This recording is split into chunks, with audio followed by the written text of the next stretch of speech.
দেখছেন TV9 বাংলা। দিনের গুরুত্বপূর্ণ খবর নিয়ে শুরু করছি বেঙ্গল ব্রেকিং। স্টুডিও থেকে আপনাদের সঙ্গে রয়েছে আমি সম্প্রীতি, আর আমার সঙ্গে রয়েছে আমার সহকর্মী সবুজ। পটল তুললো পুলিশ, আর একটু ভালো করে যদি বলি পটলকে তুললো পুলিশ, বুঝলেন না তো?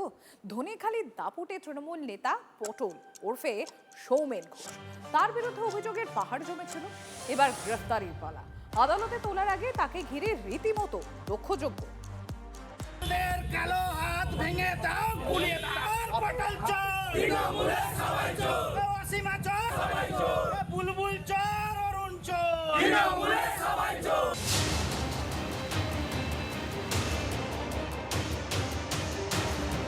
ধনিয়াখালীতে নিজেকে স্বঘোষিত রাজা হিসেবে ঘোষণা করা অত্যাচারী পটল ঘোষকে ধরে আনা হয়েছে। এই পটলকে নিয়ে রীতিমতো হুলস্থুল ধনেখালিতে। ধারে ভারে তিনি কিন্তু বেশ নাম করা সৌমেন ঘোষ ওরফে পটল ধনেখালি পঞ্চায়েত সমিতির সহসভাপতি ছিলেন। তৃণমূলের ব্লক সভাপতি পদটিও আলু করে বসেছিলেন তিনি। তার বিরুদ্ধে অভিযোগ ভুরি ভুরি তোলাবাজি, মাটি মাফিয়ারাজ, বাড়ি ভাঙচুর, ভোট পরবর্তী হিংসা, লুটপাট, অস্ত্র নিয়ে বিরোধীদের ভয় দেখানো, খুনের হুমকি, 100 দিনের কাজে দুর্নীতি ঝোঁক, এমনই হাজারটা অভিযোগে অভিযুক্ত ধনেখালির পটল ঘোষ, যিনি আবার বিধায়ক অসীমা পাত্রর বেশ ঘনিষ্ঠ। এমনই দাবি বিজেপির। তৃণমূল জামানায় বিধায়কের হাত মাথায় নিয়েই তিনি রাজত্ব চালিয়েছেন বলে অভিযোগ। 15 বছর ধরে যেভাবে মানুষের উপরে অত্যাচার করেছে, মানে প্রত্যেক বাড়িতে বাড়িতে বিরুদ্ধে কেস দিয়ে আমার নিজের ঘরও ভাঙার দায়িত্ব মানে উপস্থিত ছিলেন। এটা তো গেল শুধু ভাঙচুরের কেস, মানে আমাদের বিজেপির উপর অত্যাচারের কেস। এরপরে ধনিয়াখালী পঞ্চায়েত সমিতিতে যে দুর্নীতি হয়েছে সেই দুর্নীতির ফাইল খোলা হোক এবং পটল অসীমাকে চিরজীবনের মতো যাতে জেল হাজত হয় সেই ব্যবস্থা করা হোক। ধৃত নেতাকে আদালতে তোলার পথে রীতিমতো দক্ষযজ্ঞ চলে বুধবার। হাতে পটল নিয়ে ক্ষোভ বিক্ষোভ তো ছিলই, সঙ্গে হাতে হাতে ঘুরছিল ডিমো, ওঠে চোর স্লোগান। প্রেজেন্ট ভ্যানে তোলার সময় হুড়োহুড়ি বেঁধে যায়। যদিও মমতাপন্থী তৃণমূলের সাফ কথা, ভাসানো হয়েছে সৌমেন ঘোষকে। মানুষের চোখ ঘোরাবার জন্য মিথ্যা কেস দিয়ে তৃণমূল কংগ্রেস কর্মীদের হেনস্থা করা হচ্ছে। উন্নয়নের নামে খোঁজ নেই, সবই মিথ্যা কেসে গ্রেফতার করা হচ্ছে। পটলকে তুলেছে পুলিশ, এবার আইন মাফিক দৃষ্টান্তমূলক শাস্তিও হোক স্বরূপ পদ্মশিবে। এই গ্রেফতারি ঘিরে এলাকায় চাপানুতো তুঙ্গে। সনক মাঝির রিপোর্ট, TV9 বাংলা। আর এবার যার কথা বলবো তাকে দেখে নিজের চেয়ার ছেড়ে উঠে দাঁড়িয়েছিলেন খোদ মুখ্যমন্ত্রী, কিন্তু সেই তৃণমূল কংগ্রেস বিধায়ককেও তার নিজের গড়ে শুনতে হলো চোর চোর স্লোগান। তার নাম সমর। সুতরাং ব্যাপারটা সহজে শেষ হওয়ার নয়। সেও রীতিমতন তেড়ে গেলেন, মানে ঋতব্রত শিবিরের তৃণমূল বিধায়কও রীতিমতো তেড়ে গেলেন বিজেপি নেতার দিকে।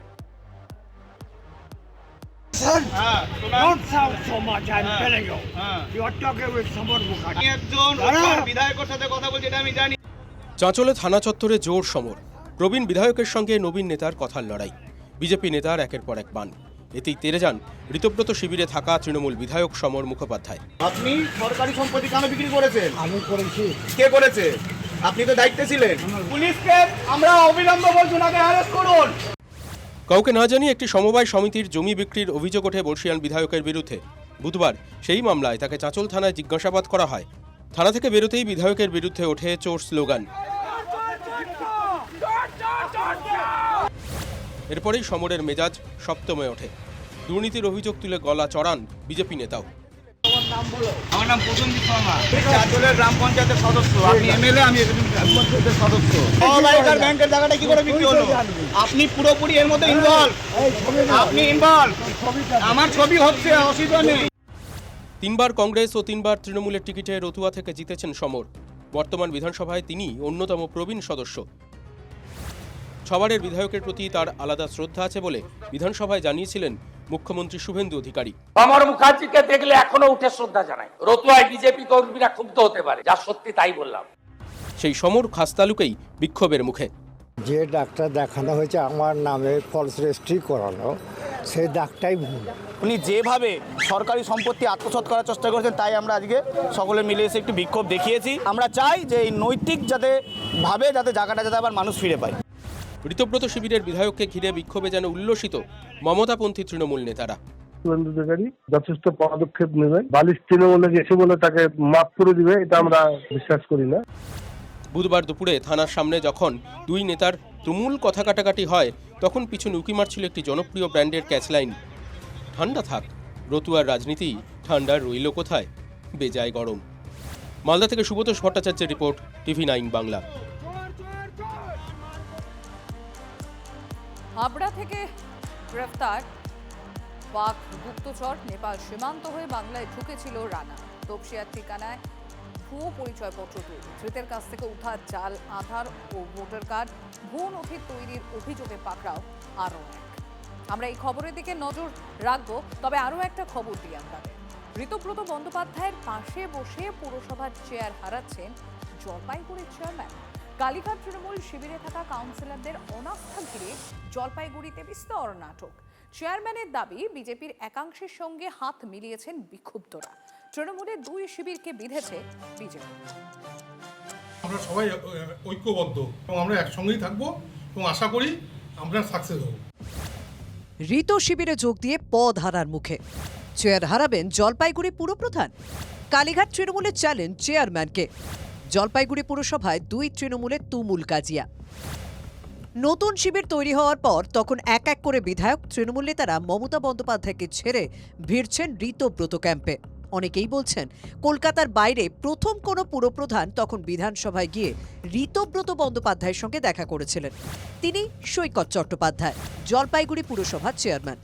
ঋত স্পর্শের পরই তাকে সরাতে সক্রিয় হয়ে ওঠেন কালীঘাটপন্থী তৃণমূল কাউন্সিলররা।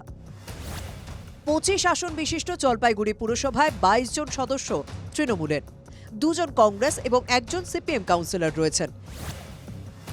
কালীঘাট তৃণমূলের সঙ্গে থাকা কাউন্সিলরদের দাবি, তাদের পক্ষে আছেন অন্তত 15 জন কাউন্সিলর।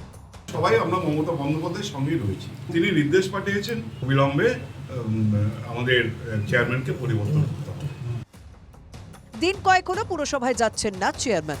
সংখ্যাগরিষ্ঠ সদস্য তার সঙ্গে আছেন বলে দাবি সৈকত চট্টোপাধ্যায়।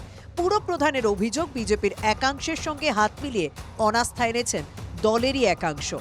বিজেপির কিছু অংশ যুক্ত আছেন, এটা কিন্তু কালীঘাট তৃণমূল বলে যারা আসলে বলছেন, তারা ঘোলা ঝলে মাছ ধরার চেষ্টা করছেন। যারা তৃণমূলের কাউন্সিলর, তৃণমূলের চেয়ারম্যান, ঠিক আছে, সবাই দুর্নীতিতে নিমজ্জিত।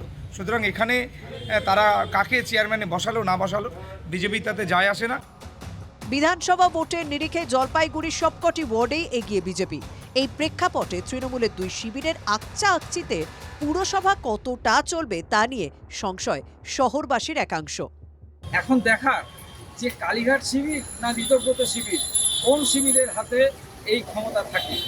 নীলেশ্বর সান্যাল, TV9 বাংলা, জলপাইগুড়ি।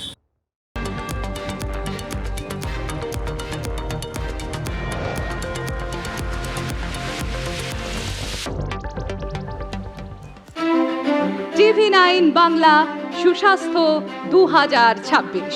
যাদের হাতে আমাদের প্রাণ, তাদের জানাই সম্মান। যে চিকিৎসকরা আমাদের জীবনটাকে ঘিরে রেখেছেন, তাদের সম্মান জানাবো আমরা। TV9 Bangla health conclave. পুরস্কার যেগুলো দিচ্ছেন তার জন্য চিকিৎসকরা উদ্বুদ্ধ হয়। স্বাস্থ্য পরিষেবায় সেরার সম্মান।